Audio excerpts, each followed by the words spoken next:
All right. Well, good afternoon, everybody, and welcome to today's webinar on an introduction to planning and zoning for wind and solar. My name is Sarah Lee, and I'm the Clean Energy Engagement Specialist at the University of Michigan's Graham Sustainability Institute. I help facilitate stakeholder engagement and organize webinars like this one in partnership with the State of Michigan Department of Environment, Great Lakes, and Energy, also known as EAGLE, along with Dr. Sarah Mills, the manager of this EAGLE collaboration at Graham. So we developed the Clean Energy and Energy Management webinar series with the objective of providing local governments across the state with practical advice for taking action related to clean energy. We hope by highlighting the work Michigan communities are already undertaking with respect to energy efficiency and renewable energy, we can demystify it a bit for other local Michigan governments. Today's webinar is the first in a three-part mini-series, taking a deeper dive into planning and zoning for wind and solar energy. We hope to provide you with the information and tools you need to help make informed decisions regarding clean energy in your community. So during today's webinar, we will take your questions via the questions feature near the bottom of the GoToWebinar console, which should be on the right side of your screen. We highly encourage you to submit questions as they occur to you throughout the webinar by entering them into this questions field. And when you submit a question, it will only be visible to myself. So don't panic if you don't see any questions populating, but also don't worry if you feel shy asking a question because no one in the audience is going to see it. So for today's webinar, I am delighted to introduce Hannah Smith, a master's student from the University of Michigan School of Urban and Regional Planning and frequent collaborator of Dr. Sarah Mills, a senior program manager here at Graham. So I am going to pass it over to Sarah and Hannah for the presentation, and then when they're finished, I'll come back and I'll weave in any audience questions at the end. So take it away, Hannah. Thanks, Sarah. I'm Hannah. Today we're going to be talking about an introduction to planning and zoning for wind and solar energy, and Sarah and I will kind of be switching off during the presentation. So just an overview of what we're going to talk about. We're going to be going over why it's important to be thinking about planning or replanning for renewable energy, some community impacts, some basic planning and zoning principles for clean energy, and then we'll talk about some available planning and zoning resources. So why plan or replan for renewable energy? Why are we talking about this? So looking at a map of wind resources in Michigan, you can sometimes get the impression that it isn't windy enough in Michigan for effective large-scale wind development. And the same goes for solar. So you get the impression Michigan isn't sunny enough when you see it compared to regions like in the Southwest on a map like this. And one thing to note specifically here is that this scale goes from 4 to 5.75 rather than 1 to 10. So they're actually might be closer than they seem from initially looking at the map. And then what's in Michigan right now? There's currently 2,290 megawatts of existing utility scale wind and solar in Michigan. And the majority of these are wind right now. But there's a lot more being considered. Right now there are 11 more wind projects in the queue being considered throughout the state that total almost another 2,000 megawatts, which is almost the same amount as what's existing right now. And a huge amount of large-scale solar projects are also being considered. So there's 48 projects totaling 6,700 megawatts in the queue, which is a huge increase from what we have in the state right now, as well as another 3,000 megawatts of smaller projects that are being considered. And these are just projects that are being considered and studied based on transmission access and other factors. So not all of them will be built, but a lot of them will. We're seeing that utilities are filing plans saying they'll be building renewable energy in the state and are setting goals for renewable expansion in the next few years. In addition to large-scale solar, smaller scale net metered systems have also drastically increased. So this graph shows the number of distributed generation installations by type of technology. So you can see how quickly small net metered solar energy systems are rising. So why are we seeing so much activity? First, growing demand from consumers, cities and municipalities, and corporations that are pushing for more electricity generation from renewable sources and committing to renewable energy goals. And then also changes in technology for wind and huge cost reductions for solar are making renewables more possible across the state. For wind, a lot of these technology advances are related to the size of the turbines. So they've gotten taller over time. Older models were about 400 feet tall. Modern turbines are more like 590 feet. And then those under construction right now and being considered tend to be over 500 feet tall. So, and this taller height really allows them to catch more steady winds, which means that more places across the state can viably produce wind power. And this is where thinking about replanning might come into play for your community. And then in terms of cost reductions for solar, this just shows how drastically the cost of solar has really dropped over the last decade. So thinking about why you should be planning now, it's important to set clear expectations for both property owners and potential developers in your community. If your zoning is silent on it, really is just ambiguous. And it's best to plan before a wind or solar proposal is on the table. This gives you the benefit of time. It lends itself to fewer conflicts of interest. So for example, if voting members are included in the project, and it gives you time to strategize on how renewable energy really fits within your community. And much more of the state is viable given these technology advancements and cost reductions. So more communities will likely be approached with proposals soon. So it's better to do it sooner rather than later and before those proposals are on the table. And then I'm going to pass it off to Sarah to talk a little bit more about wind and solar energy specifically. Thanks, Hannah. So I'll start by talking about wind energy and what you need to know, and particularly focusing on the local impacts. So the first thing to keep in mind is that wind energy comes in different scales. So there can be smaller turbines, usually less than 100 feet tall, that provide power for a single house or a single farm or business. The larger turbines on the scale that Hannah discussed earlier effectively serve as power plants. We call those utility scale. It's possible to have one or two utility scale turbines, and we have examples of this across the state. So the couple of turbines that are up by the Mackinac Bridge, there's a couple examples of single turbines around Traverse City. But because of the large specialized equipment that's needed to erect turbines and economies of scale, usually a wind farm has at least a dozen turbines or so strung together.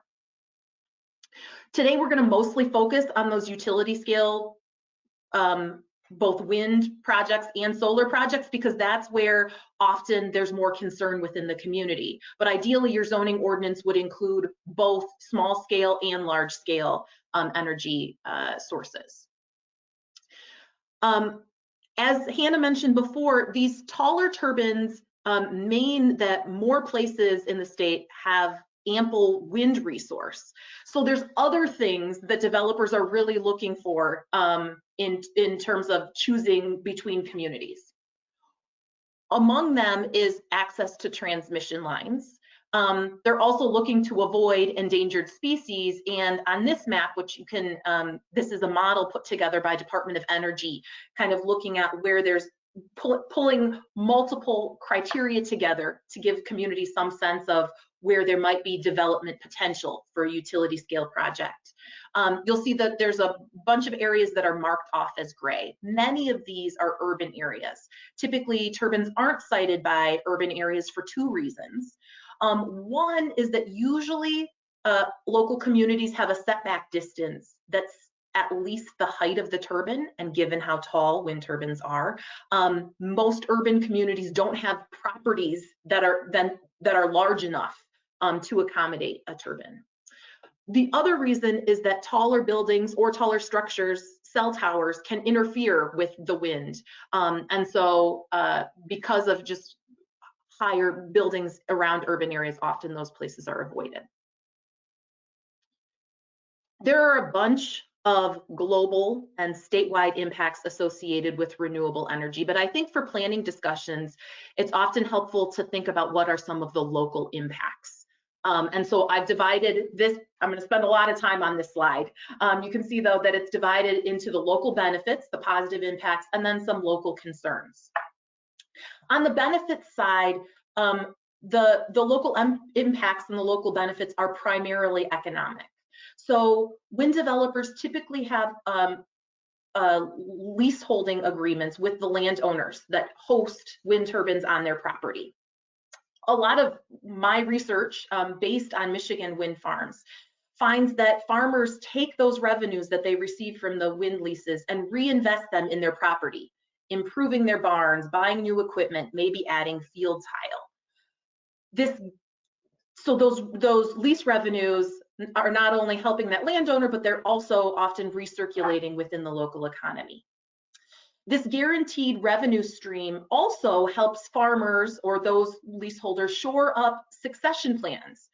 The next generation of farmers sees farming as not such a risky business because they know they can count on this energy revenue year to year.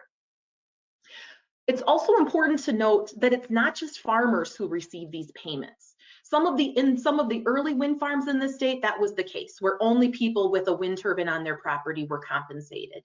But increasingly, wind developers offer participation agreements to neighboring property owners so that, in part, those property owners don't erect structures on their properties that would interfere with the wind, as I kind of previously discussed. In addition to the direct payments that developers make, there are also community-wide economic benefits in the form of taxes. Wind developers pay personal property taxes, industrial personal property taxes on the value of the wind turbine. The exact amount of tax revenue is going to vary from place to place based on the millage rate and also based on the value of the turbine. But for many communities, this is at least a couple $1 million investment per turbine. And that multi-million-dollar investment, if you're talking about a couple $1 million or a few $1 million for each turbine multiplied times a dozen turbines, represents a huge boost in taxable value within the community. There's also a lot of talk, increasingly these days, about clean energy jobs. And I don't dispute the idea, and you shouldn't dispute the idea that there's not clean energy jobs. One of the things that local communities, though, are often wondering about is how many jobs there will stay in the community. There are lots of jobs in the communities which host wind farms during the construction phase. Often in firms that do kind of civil works, hauling gravel, or in the hospitality sector, hosting workers who are erecting the turbines. Once the wind farm is up and operational, there are still a handful of jobs in maintaining it, but you should not expect hundreds of new long-term jobs as a result of wind development. Even so, even those handful of jobs can often be a big impact to some of the rural communities that host turbines. But there are also local concerns that often come up. Very often, planning commissions hear concerns about noise or health impacts, and that makes sense since the purpose of zoning is to protect the public health, safety, and general welfare.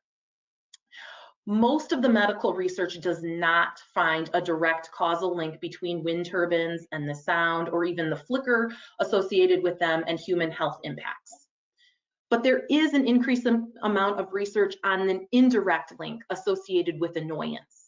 Some people tend to be more annoyed by having wind turbines in their community, and that annoyance can have physiological impacts. Another common concern that's brought up associated with wind development is about wildlife.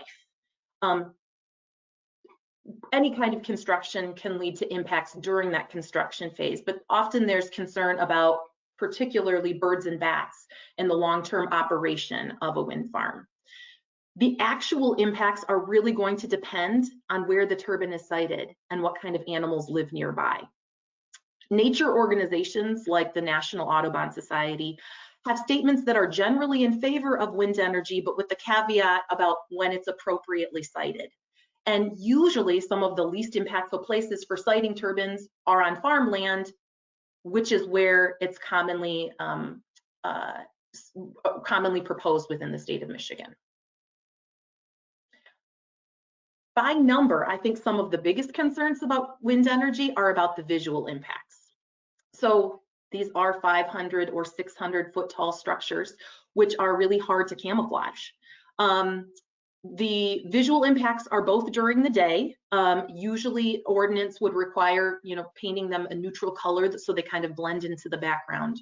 But there are also visual impacts at night. The FAA requires a blinking red light on the top of the turbine so that they're not hit by aircraft. Sometimes these concerns over visual impacts spill over into concerns on property value. The most authoritative research from the US doesn't find that there's an impact on nearby property values, but there's mixed evidence about property value impacts from other countries, and there's no specific study on Michigan. Based on some of my research, I think one of the key things that sums up whether people see wind as a net positive or a net negative for their community is this last bullet about whether it fits with why they moved to that community or why they live in that particular place. Often when people have moved to a place for the view, right, they move for its aesthetic value, they see more concerns than benefits, because again, it's really hard to camouflage a turbine. For those that are in a rural community, more for its productive property. Largely, this is not exclusively, but often this is farming. They see wind as just another way to make money off of their land. And so that leads to me summing up kind of what is the bottom line that we find on the fit of wind. I would say that wind is an economic development tool. Wind development is. If your community's goal is to sustain agriculture, wind can fit. And I would say it's really one of the biggest opportunities that agricultural communities have seen in decades for economic development. But if the community's economic development strategy is really to attract substantial residential development or growth of tourism, wind might not be right. There's often more concern over the landscape changes of wind than those who are kind of seeing this as a new form of tourism. There may be some element of that, but as we have more and more wind farms across the country, there's a little bit less novelty in attracting new tourism through wind development. All right, so now a few short slides on what you need to know about solar energy. And even more so than wind energy, solar is very scalable. So you can have small solar arrays on rooftops or ground mounted to serve a single house or a single business. There's also small utility scale projects. These can, by number, that's what's most prevalent right now in the state of Michigan. They're often on brownfields, and what Hannah mentioned is coming is there's large utility scale projects, and many of these are in more rural communities on agricultural lands. Just to put in perspective solar as a land use, this kind of rule of thumb kind of multiplier is important. So for 1 megawatt of solar, it takes up about 5 to 7 acres. The average project that's in the MISO queue, which those are the maps that Hannah showed about projects that are kind of being studied right now to see if there's space on the grid. The average project in that queue for Michigan is about 125, 135 megawatts. So that's 600 to 800 acres, a square mile, give or take. In terms of the places or the properties where utility scale solar is most likely or possible, the key consideration again is access to the grid. So in terms of solar resources, there aren't that huge of differences across the state, but grid access is really important. The most prized places for big solar projects are right near existing substations. For smaller utility scale projects, being adjacent to a substation or an updated kind of 3-phase distribution line is really, really important. But even for larger projects, most that are being proposed right now are within a couple of miles of an existing substation. Developers prefer land that's cleared and flat, and so this is why farmland is often, a highly desirable location for a proposed solar project. But there's also then opportunity for solar development on brownfields or on parking lots, either to replace an unused parking lot or as a solar carport. We're not really going to discuss it today, but we'll discuss it more in a future webinar on solar development. There's also an opportunity to do rooftop solar on like large commercial buildings, but typically those aren't utility scale, just again, because it takes a few acres just to kind of rise to the level of utility scale. The local pros and cons of solar are similar to those of wind. And honestly, because solar development is just beginning in the state of Michigan, a lot of what we know about solar is used to compare and contrast based on what we have with wind. On the benefits side, the benefits are predominantly economic. So as with wind, landowners who host solar panels receive payments. And actually, those payments are typically even more lucrative for solar than for wind. But this also means that it presents a real opportunity, perhaps, to put underutilized brownfields to use. There are also community-wide economic benefits in the form of property taxes. Utility scale projects are currently taxed as industrial personal property, but the guidance is a little bit more vague for solar than for wind. And so few communities across the state that currently have solar farms, there's a whole range of kind of approaches to taxation right now. As a result, the State Tax Commission is currently reviewing guidance to provide tax assessors with better information. And so they're expected to make a recommendation later this year.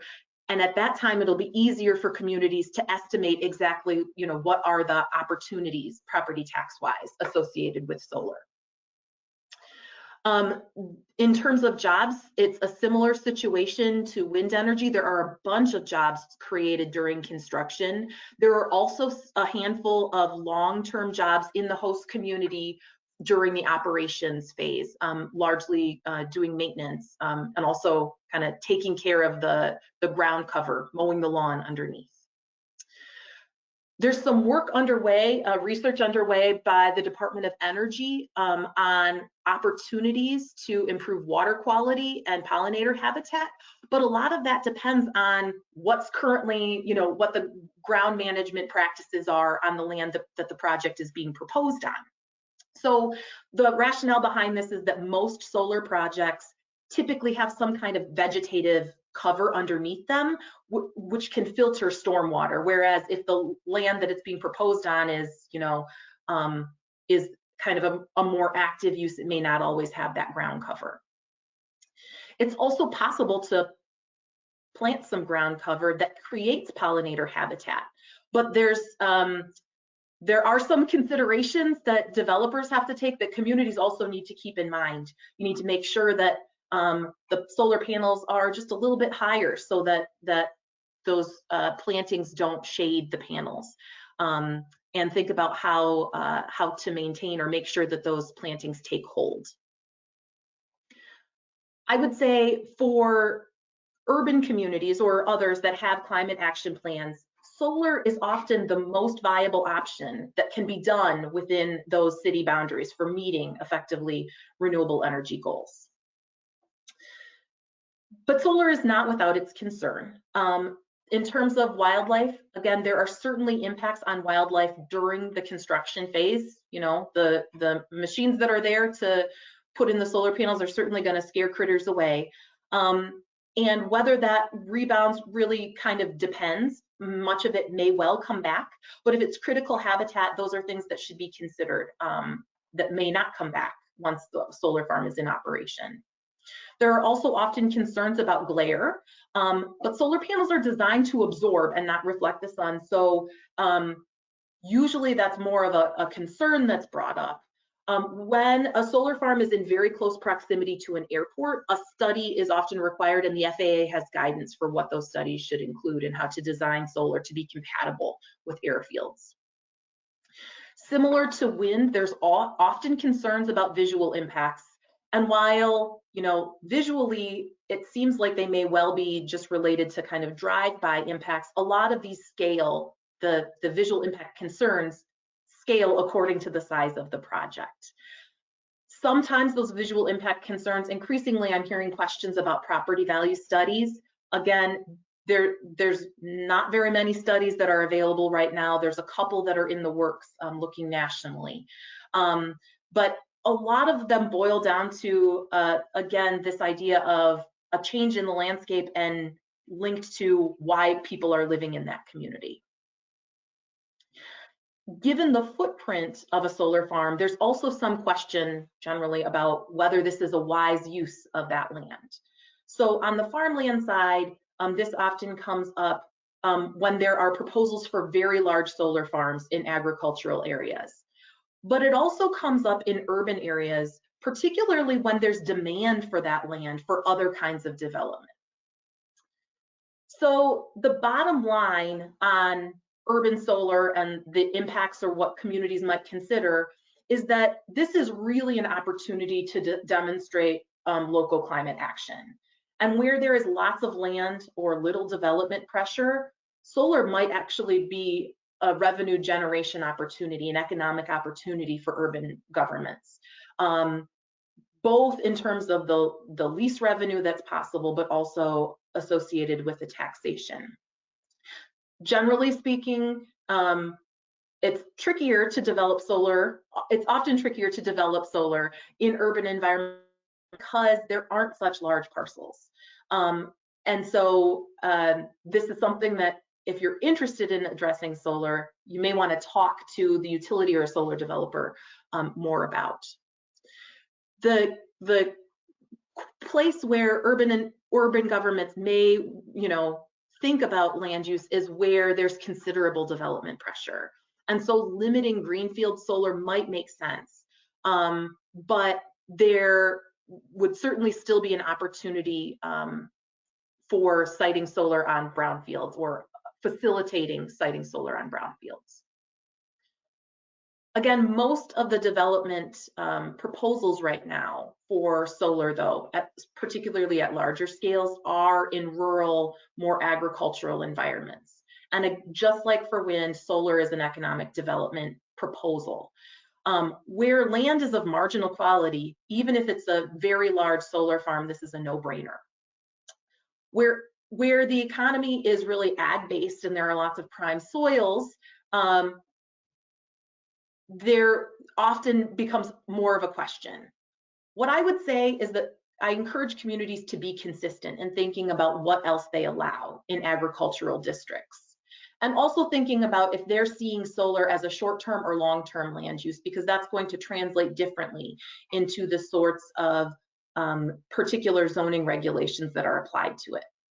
In a couple of weeks, we have a webinar planned on planning and zoning specifically for solar, and most of our attention will be on zoning in rural environments, and we'll talk a whole lot more about thinking through the fit with farmland preservation goals.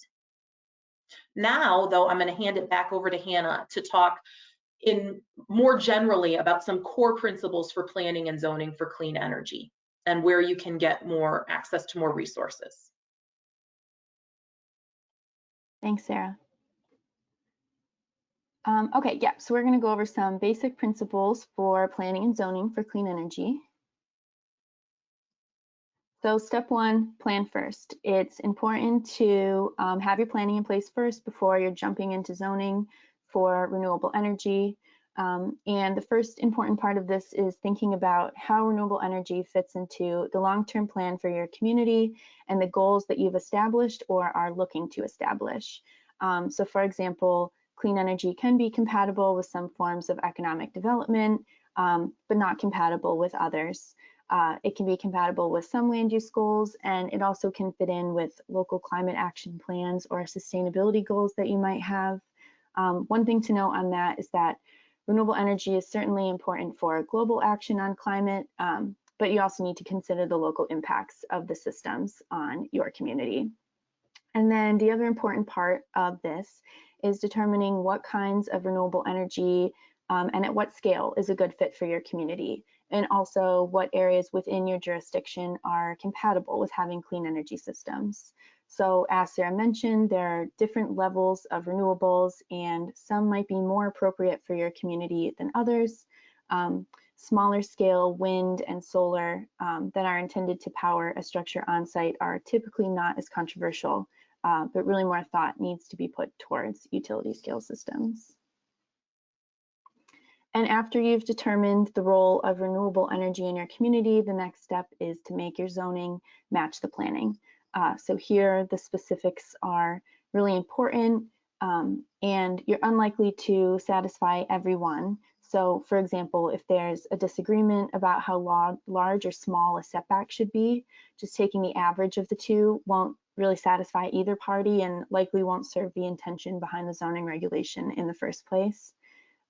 And then it doesn't have to be all or nothing. So this is where designating what levels of renewables and what areas of the community are compatible comes in. You don't have to allow utility scale systems in every district. You can decide where is appropriate for renewable energy systems to be in your community. And then our last note here is just to beware of zoning out. We aren't lawyers and we can't offer legal advice, but what we've heard municipal lawyers often advise their local governments on is that you shouldn't completely zone out a viable land use, but at the same time, you can make it hard through your zoning restrictions. So the reality is, if you find that only a very small area of your community is appropriate for wind or solar, you can restrict those uses just to that area. And then if you're still unsure about requirements for zoning, when all else fails, or to arbitrate disputes, our recommendation is that you turn to consistency. So if you're concerned about renewables on prime farmland, look at other things that are allowed or limited on those types of lands. So if you allow golf courses, private airstrips, or subdivisions, or do you really limit what can be done on those prime ag lands? If you're trying to set screening requirements or noise limits for renewables, think about what else you have those sort of regulations for. And if you're looking at decommissioning bond requirements, think about what sort of bonding you require of other developments in the community. There's a tendency to give extra scrutiny to this land use since it's new, but then not to apply the same standards to other types of land uses in the community. And then for some resources, we've put together a repository of zoning and planning guidance, templates, and resources. Those can be found on the Graham website and the Eagle website. And there's also a number of case studies, fact sheets, and FAQs that are available. And then, as some of you might have received in the mail, the March and April 2020 issue of Planning and Zoning News really goes into more depth on wind and solar energy in Michigan. And we have more copies available. If you're interested and you didn't receive one, just let us know. And then there's also newly updated sample zoning for wind from MSU Extensions. That was published in October 2020. And we are currently working on sample zoning for solar with MSU Extensions. So that will be coming fairly soon. And then through the Eagle grant, our group has put together a database of all the zoning ordinances in the state, and this distinguishes which ordinances include wind and solar content. And this resource is particularly helpful if you want to see what other communities are doing in their zoning. And then one thing we note here is that if you do look at the database and notice that we don't have information for your community, or if we have it incorrectly in there, we'd ask that you just let us know. We're continuously working on that and filling in the gaps, so we welcome any updates that you have. And then EGLE's Community Energy Management Incentive Program is an opportunity to get grants for energy management, and this can include funding for updating plans or ordinances for renewable energy. And these opportunities are available as funding is available. So we'd encourage you to submit an application, and you can apply at the website here with the link here. So that's the end of our presentation. So I think we can now open it up for questions. Before doing that, I thought I'd share our contact details so you can reach out to us if you have additional questions. Part of our grant from EGLE includes working with communities to answer questions about planning and zoning for clean energy, to give presentations, and we can also connect you with MSU extensions or other communities that are working on this. And as mentioned, we'll be doing wind and solar specific webinars coming up that might answer some more specific questions that you have. And I think Sarah Lee is going to cover those before we wrap up. So I think we can transfer over to doing some question and answer now. All right, thank you, Hannah and Sarah. That was awesome, great information. We do have some questions coming in, and folks listening in, feel free to keep sending those. I'll keep an eye on the question console. So to start out, let's start out with some zoning questions. Hannah, you mentioned some great tips on zoning for agricultural land, but do either of you guys have advice for people zoning for solar, but want to continue the agricultural function of that land? Is that possible? So I would chime in to say that, I mean, that's something that we'll talk a lot about in the webinar on solar, and something that the guidance is evolving. So there is an opportunity to stack effectively ag services and solar and energy.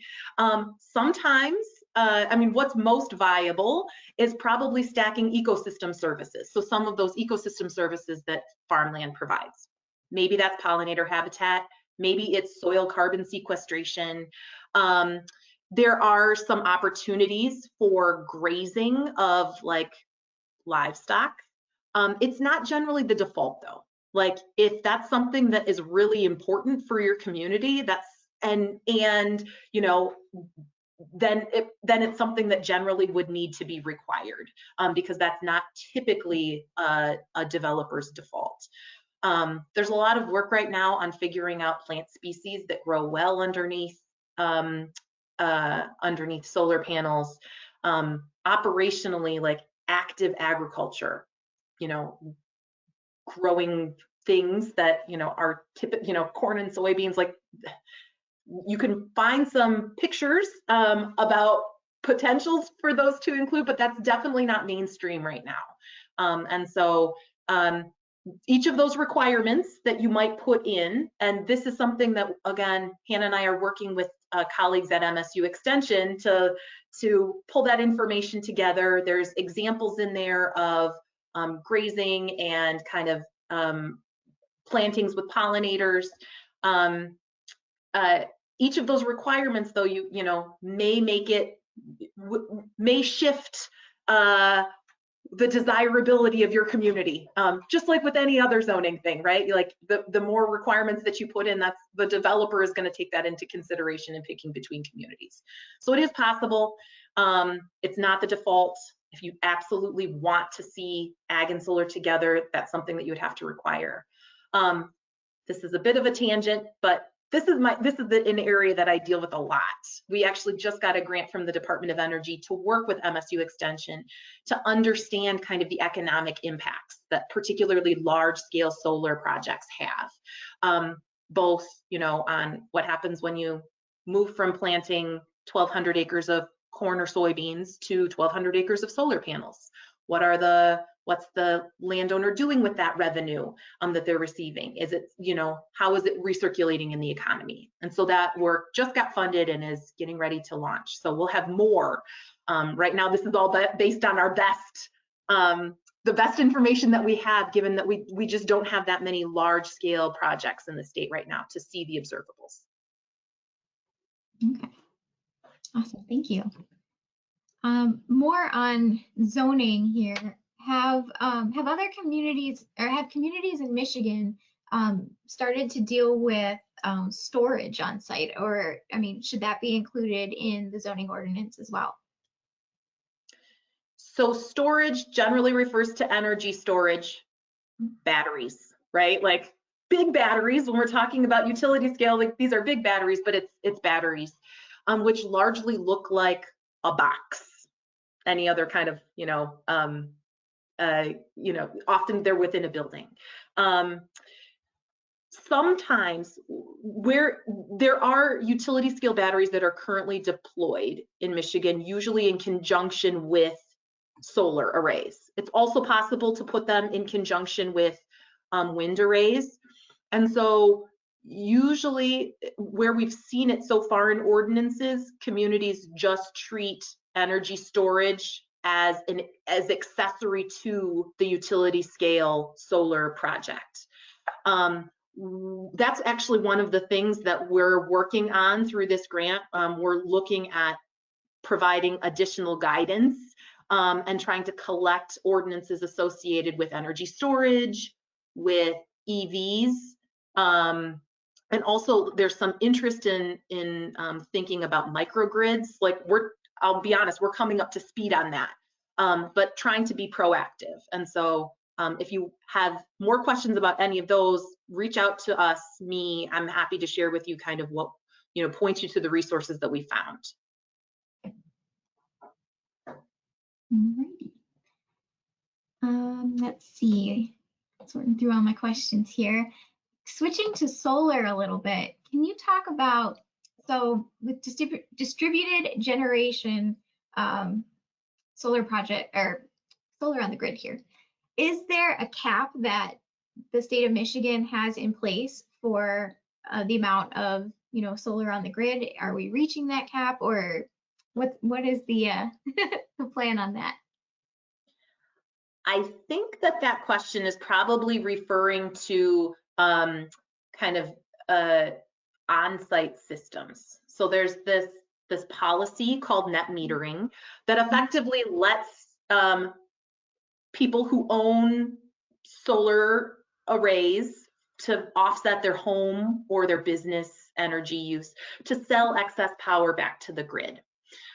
There are some utilities, including in the Public Service Commission, which regulates utilities, effectively has said, like previously there was a cap saying that utilities have to at least get 1% or 2% or 1% of power.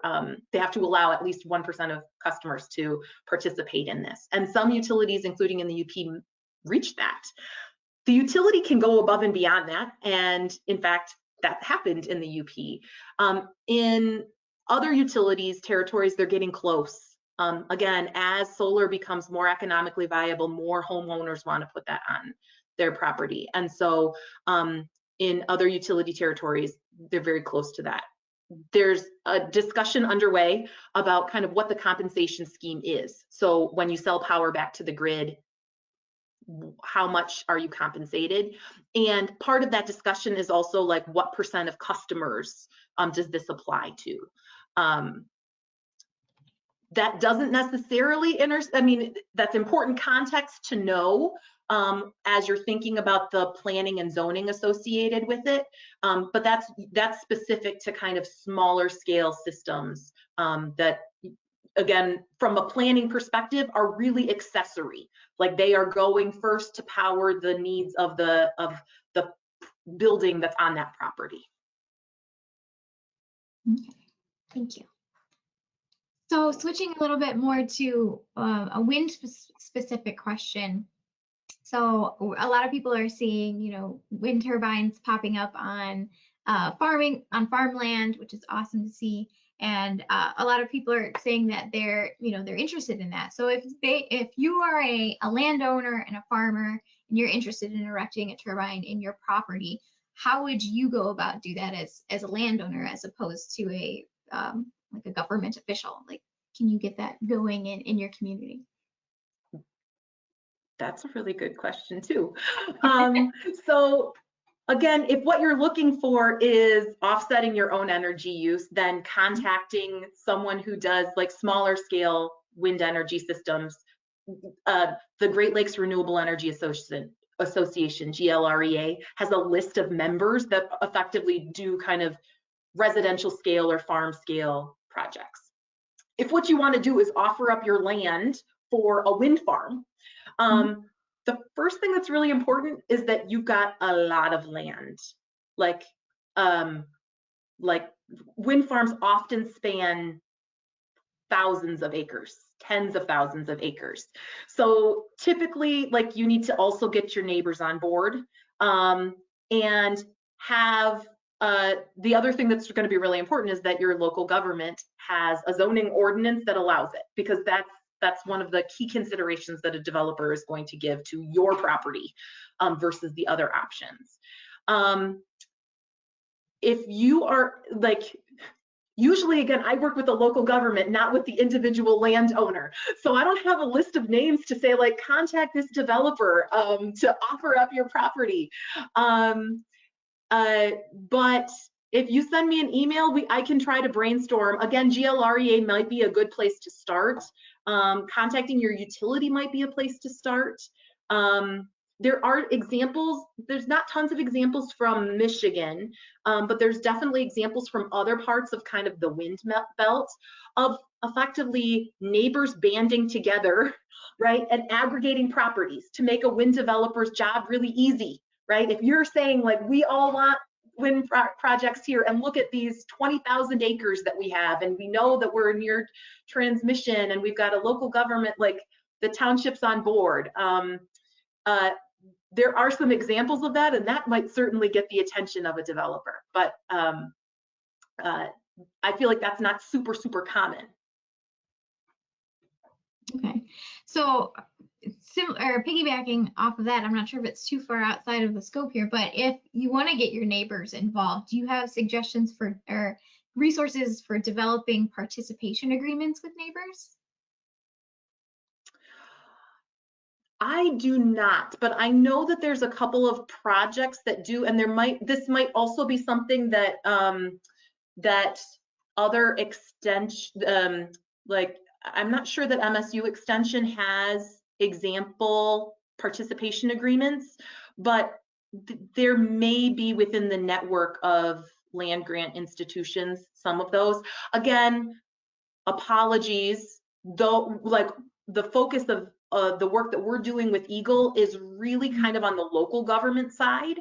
And so the zoning ordinance templates are the things that we can point you to really easily. But if you've got questions, feel free to send me an email. It's sbmills@umich.edu. I'm sure it'll go out in the email after this, and I'll try to point you in the right direction. With thank you, by the way.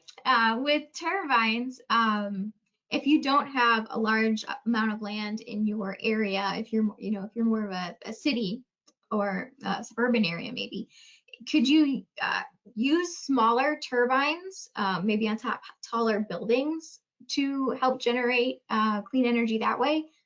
Is that an option? I think it is. This is one where I would, again, probably put you in touch with a energy developer for some smaller scale projects. My sense, I don't know this for a fact, but my observation is that in most situations, solar might be more appropriate for that kind of scale. Again,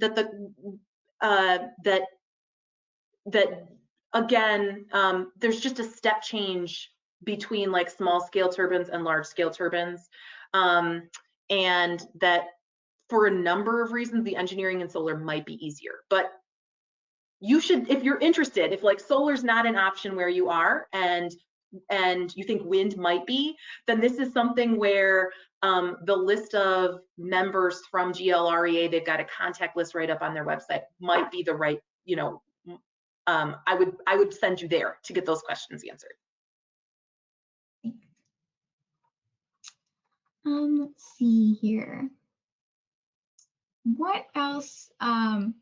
Circling back to zoning, if you're just getting started in zoning, or your master plan doesn't mention wind or solar, do you need to, completely revise everything before you plan for zoning? Or what's the process there? You want to take that one, Hannah? I can take that. So we'd say that you can look at so if your master plan doesn't specifically mention renewable energy, a lot of times they don't. You can look at your existing goals that you might have. So we talked about like some land use goals, if you have economic development goals or sustainability goals in your master plan that that you could use to work in renewable energy. That might be one way to kind of start working in without having to do a complete revision of your master plan. But we would say that next time you go through the process of doing like a full-scale master plan revision, it would be best to kind of consider those and include them at that time. So should you do wind and solar at the same time if you're doing one, or is it okay to do it one at a time? Yeah, we'd say that you would do them together. Realistically, in urban areas, it might be slightly less relevant where there's not, huge tracts of land that, especially like large utility scale wind developments might be coming in and being proposed. But in rural areas, especially where there's close access to transmission lines, there really is more of a possibility that both utility scale wind and solar might have proposals be coming to the table. And I think it's also helpful to consider the two together, just thinking about how, as Sarah said, they have kind of different impacts on the community and different land use impacts. And so really having a conversation about both together is going to be more helpful, thinking about both types of energy, but then also at different scales, and really figuring out how those work into your planning and zoning in your community. Yeah. Okay, thank you. Sorry if I'm bouncing around a lot, but going back to wind and solar, can you talk about the decommissioning process? So if turbines have been there for 20 years and they're getting old, what are the different alternatives? So I believe I've heard you guys in previous discussions talking about bonds, but are there alternative to bonds as well? So maybe explain that whole process. You want to do that, Hannah, or you want me to? Yeah, I can talk a little about decommissioning. In terms of alternatives, maybe Sarah can weigh in on that. But in terms of just kind of the decommissioning process, that's really what happens at the end of the useful life of the system, or at the end of the agreement for the project.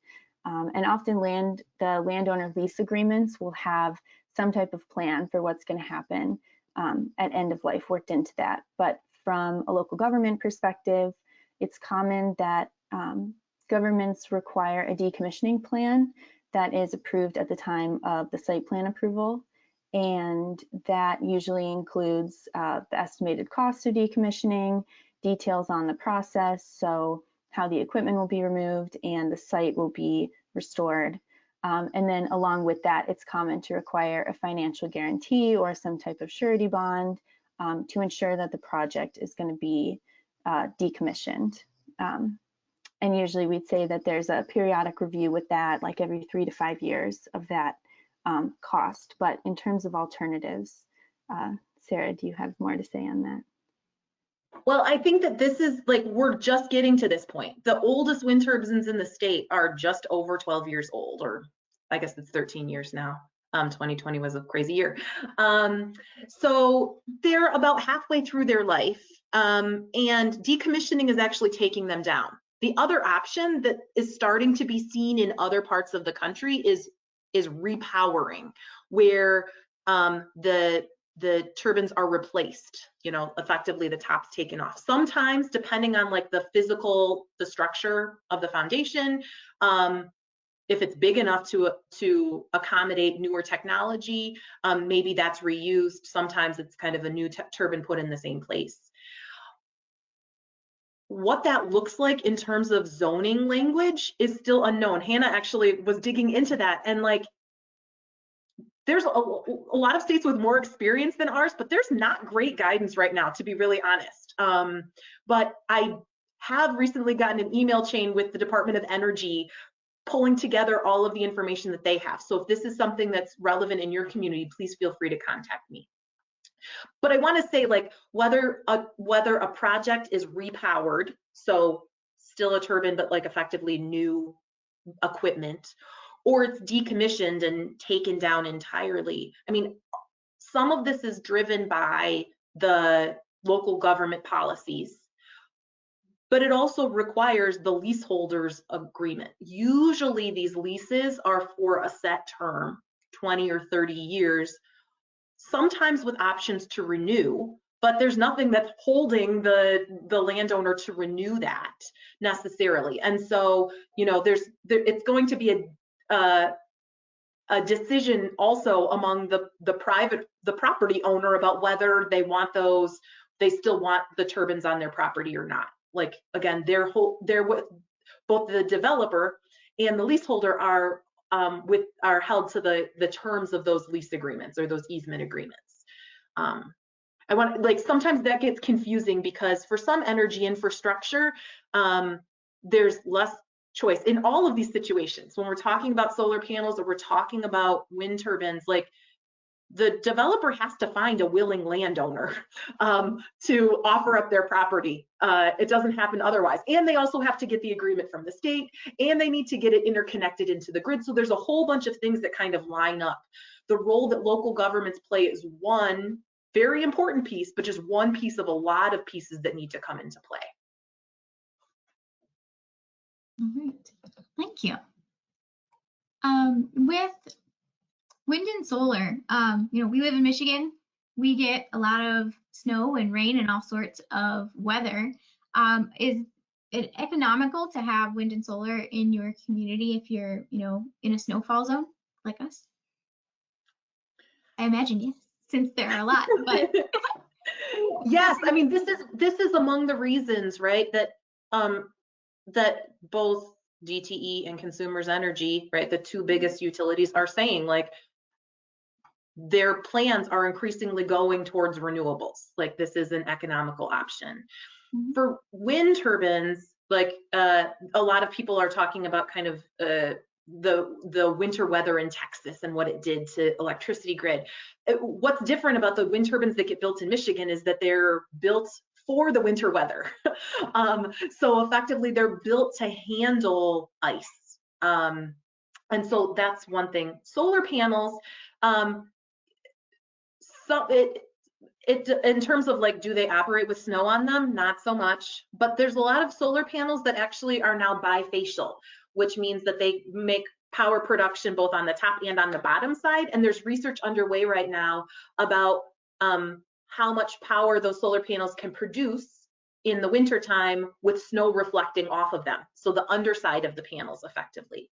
There's also, depending on the tilt that the panels are at, some, like, the snow can shield off, depending on, you know, if you're talking about solar panels for your house, and maybe it's not on your rooftop, but it's kind of ground mounted, like, you can go out with a broom and sweep the snow off. So they do still work.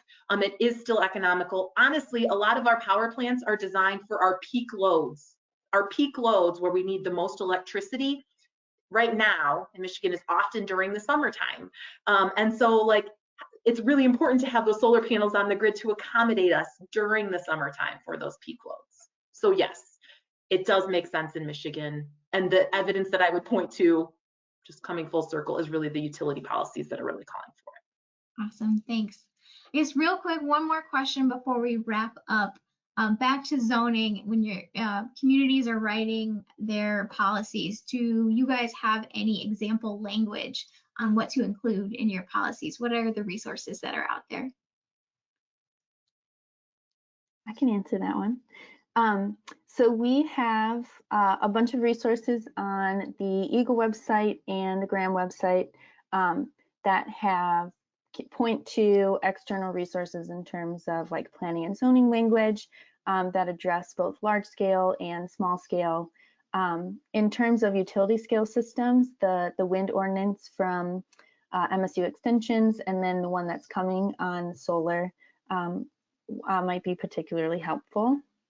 And then, yeah, the planning and zoning news might be helpful in terms of thinking about some of the issues that you might want to have included in your plan or your ordinance.